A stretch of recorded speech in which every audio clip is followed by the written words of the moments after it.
Olá, minha amiga, meu amigo. Chegou a hora do nosso encontro e de agradecer a tanta gente me acompanhando. Tá mais ou menos 1.200.000 pessoas no momento dessa gravação. Muito obrigado. Até o Silas Malafaia me elogiando. Muito obrigado a vocês. Talvez porque hoje é o dia de Santo Alexandre, e não sou eu. Dia de Santo Alexandre. Mas também é o dia em que Galileu Galilei, no ano de 1616, teve que aceitar a imposição da Inquisição de não ensinar mais o heliocentrismo, que o Sol é o centro do nosso sistema planetáriozinho, que os planetas giram em torno do Sol. Era uma questão, sem dúvida, da Igreja, que a Terra era o centro do universo. E Galileu baixou a cabeça. Atual, né? Durante a pandemia, tratamento, vacina. Não pode. É geocêntrico. Vocês não podem vir com heliocentrismo. Eu vi isso hoje no Senado Federal, na audiência especial sobre essa injeção da Pfizer em criança, em adulto. E pena que o Ministério da Saúde não mandou ninguém lá para ouvir as pessoas que estavam explicando que a Terra gira em torno do Sol. Bom, em 1991, em consequência da Constituição, o Tribunal Federal de Recursos, TFR, eu convivi com ele, cobri muita coisa, foi transformado em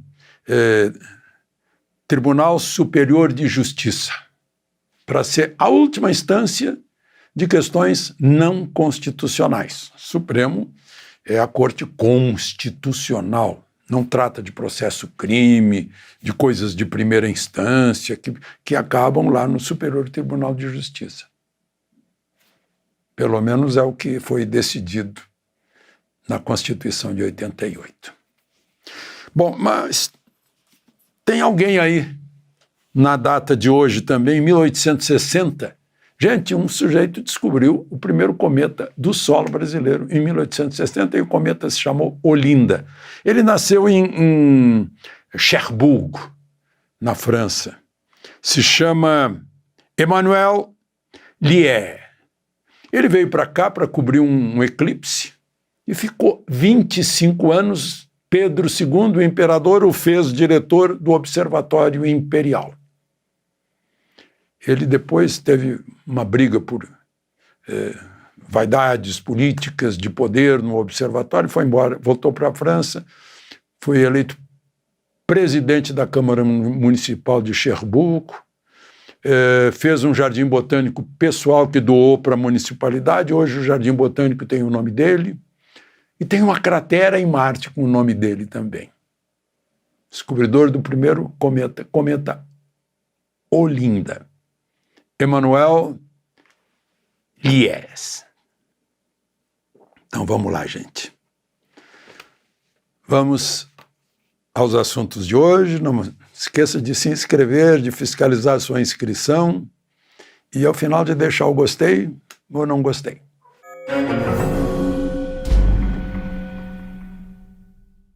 Em primeiro lugar, Avenida Paulista e sua eloquência. A imagem eloquente. A imagem que fala por si, que percorreu o mundo. Em todos os jornais do mundo. Destacando porque nunca viram tanta gente, né? A polícia, a PM de São Paulo até avaliou um número maior do que eu avaliei. Eu continuo achando que foram 650 mil por causa da matemática. Eu tirei média 10 em matemática no curso de contabilidade. Mas 130 mil metros quadrados a 5 pessoas por metro quadrado já é apertado. Bom, talvez a PM tenha contado as transversais também, as ruas transversais, né? Eu me ative à área da Avenida Paulista, mas isso aí é secundário, ver número. O que importa é a visão daquela fotografia, que está em todos os jornais do mundo. Aqui no Brasil, alguns jornais, né? É tão pueril isso. A gente sabe desde sempre que se você fotografar pertinho, você não consegue mostrar a multidão. E alguns publicaram fotos que apareceu o rosto das pessoas, mas não mostra a multidão que havia. Outros não, outros pegaram grande angular, né, ou distância, câmera bem aberta para pegar tudo. É um velho truque, que ainda tem gente que cai nessa. E gente que passa ridículo de tentar isso, que é tão óbvio, tão evidente. Mas eu anotei aqui algumas coisas que a gente vai observando, né? Eu não falei ontem, por exemplo, da autoridade do líder. O líder pediu que não viessem faixas, que não se ofendesse ninguém, que viesse todo mundo de verde e amarelo, e foi o que aconteceu. Não houve nenhuma desobediência, digamos assim, ninguém deixou de seguir o que o líder pediu. E o líder pediu e veio mais gente do que a gente imaginava. Então, é a força da liderança. Né? O ponto básico de tudo é que ele falou em uma nova conciliação como a de 1979, com anistia. E ele ainda fez a ressalva não anistiar aqueles que depredaram o patrimônio do público, que é propriedade da nação, não apenas do Estado brasileiro. O Estado brasileiro é o guardião, a nação é que é a dona, né? Como a nação é dona do Estado brasileiro. E para os demais, né, estava lá aquela senhorinha com a Bíblia embaixo do braço, que virou um símbolo de uma resistência parecida com Gandhi. Ela estava lá percorrendo e sendo saudada por todo mundo. Conciliação é uma palavra importante, quando não há vencidos nem vencedores, porque todos estão ao lado da pátria. O que hoje se chama governo e o que hoje se chama oposição e que depois inverte. Não quer dizer que polarizar não quer dizer que haja radicalização. Estados Unidos é polarizado entre democratas e republicanos, é a democracia provavelmente a mais perfeita do mundo, com todos os seus defeitos. Não houve partidarização de nada, e sim defesa de princípios. Isso é importante, porque partido aqui no Brasil é uma mera sigla, um mero conjunto de letras, como se fosse um clube, sendo que partido político é uma defesa de uma doutrina, de ideias e de princípios. Né? Teve sim uma conotação moral e religiosa também, forte no discurso de Michele Bolsonaro e de Silas Malafaia. Né? Uma conotação religiosa e moral bem profunda. O pedido à Justiça Eleitoral que não trate de modo diferente as partes, para que alguns não sejam alijados injustamente de eleição por formas sutis. Né? Foi uma demonstração de força, sem dúvida. Aquela Avenida Paulista cheia tem um significado de força, de poder. Foi um alento a oposicionistas que no Congresso Nacional estavam ficando de cabeça baixa pelo que aconteceu com o Daniel, o deputado Daniel Silveira. A Câmara ficou toda encolhida. Isso não se faria num Senado, por exemplo, em tempos de Antônio Carlos Magalhães.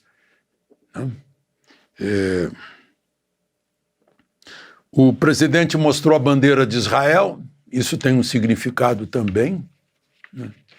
E hoje eu vejo que os governistas, a esquerda em geral, estão pressionando o governo para excluir Israel de uma concorrência de 36 obuseiros 155 milímetros autopropulsados, em que Israel é forte candidato a vencer a concorrência que vai ser, cujo resultado será anunciado em 2 de abril. A França também é muito candidata. Eu vi isso no Estadão, né?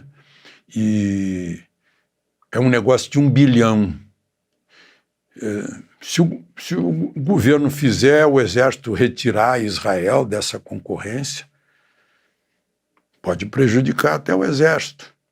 Mas também pode acontecer, como lembrou o Estadão, o que Netanyahu fez com a Colômbia. O petro-esquerdista espinafrou Israel, Netanyahu cortou o fornecimento de equipamento militar para a Colômbia. E Netanyahu avisou que Lula passou a linha vermelha, o limite vermelho. Por quê? O Gripen sueco tem peças de Israel. O nosso KC-390 tem peças de Israel. O nosso míssil Spike vem de Israel. Lá do Rafael, né, que é o produtor. Tem um helicóptero que seria francês, mas peças de Israel. Além do que, Israel fornece arma curta para polícias brasileiras. A gente só sai perdendo com essa coisa, né? Aliás, o chefe de governo da Autoridade Palestina renunciou, primeiro-ministro, e o presidente vai ter que indicar outro. Eu acho que não estão se entendendo Hamas e Al-Fatah. Al-Fatah é do Prêmio Nobel da Paz, Yasser Arafat.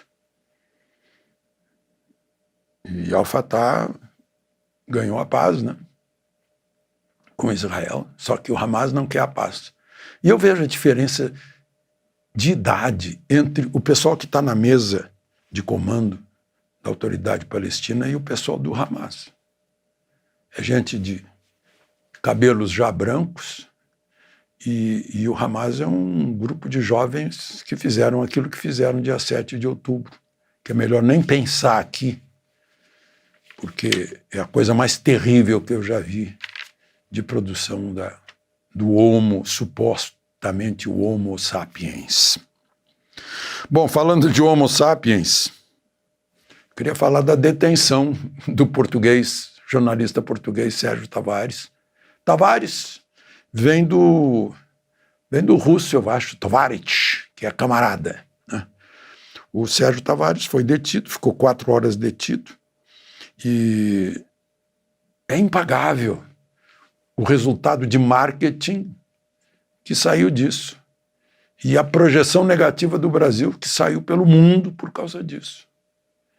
Se houvesse alguém intencionalmente desejando deixar mal o Brasil, não teria conseguido com tanta perfeição.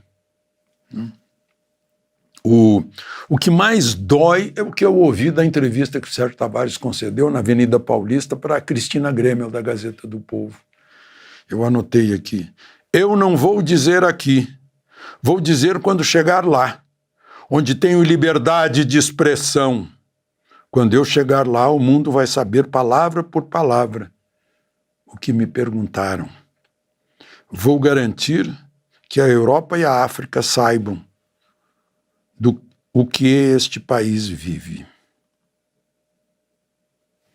Bom, além do Sérgio Tavares, estavam lá pessoal que hoje está lá em São Paulo, presidentes de bancos centrais, do G20, ministros da Fazenda, ministros da Economia, preparando a reunião de novembro.